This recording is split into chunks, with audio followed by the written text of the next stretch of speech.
ஒரு சில ஆண்டுகளுக்கு முன்னாடி வரைக்கும் நைட்டில் வந்து ஊசியில் நூல் கோக்கக்கூடாது, துணி தைக்கக்கூடாதும்பாங்க. அது காரணம் வந்து இருட்டில் ஊசி தவறி போச்சுன்னா காலில் குத்திருக்கு, காயமாயிரும். இப்போ அந்த ரூல் வந்து மீறப்பட்டாச்சு. ஏன்னா கரண்ட் கண்டுபிடிக்கப்பட்டாச்சு, இரவே பகலாயிடுச்சு. அதனால் வந்து இன்றைக்கி டைலரிங் தொழில் ஓடிட்டுருக்குது, வருமானம் வருது, குடும்பம் சேமமாக இருக்குது. அதெல்லாம் தப்பு இல்லை.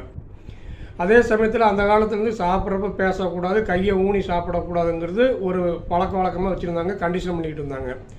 ஆனால் இன்றைக்கி அந்த கண்டிஷன் வந்து எல்லாமே மீறிட்டாங்க. செல்ஃபோன் பார்க்குறாங்க, டிவி பார்க்குறாங்க, பேசிக்கிட்டு தான் சாப்பிட்றாங்க.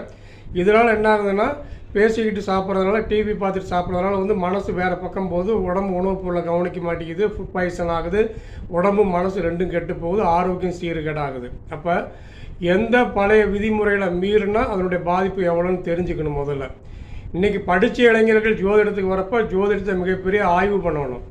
ஜோதிடம்ங்கிறது வான சாஸ்திரத்தோட ஒரு பிரிவு.